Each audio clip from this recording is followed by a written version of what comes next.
Uncle कहाँ जा रहे हो आप? स्कूल जा रहे हैं।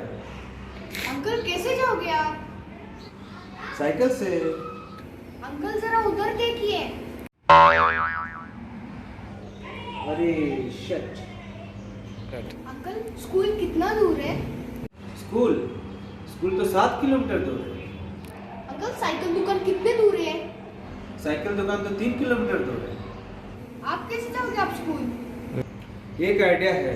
मेरे पास पंचर किट है जिसमें रहता है एक pump, rubber tube, cycle patches, cycle tube solution, tyre निकालने का टूल और एक फाइल, जिससे मैं अपने साइकिल का पंचर खुद ही रिपेयर कर सकता हूँ, वो भी 5 से 10 मिनट में। सबसे पहले हम साइकिल को नीचे लिटा देंगे।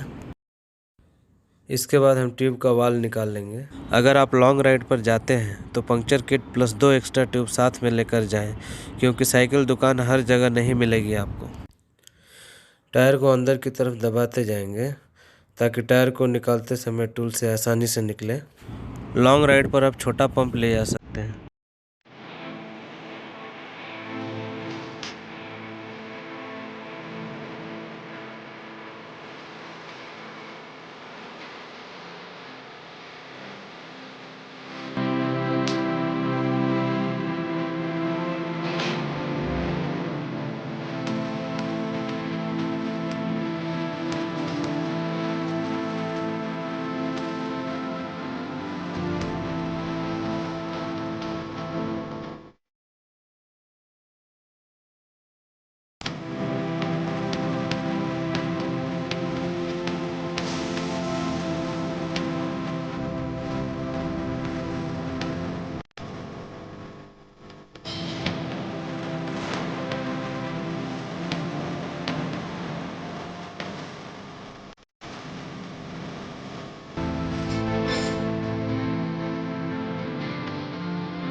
तो अगर मेरा वीडियो आपको थोड़ा सा भी पसंद आया हो तो मेरे चैनल को सब्सक्राइब कर लीजिए। वीडियो को एक लाइक तो आप कर ही लेना। तो चलिए मिलते हैं नेक्स्ट वीडियो में, तब तक के लिए bye and thanks for watching.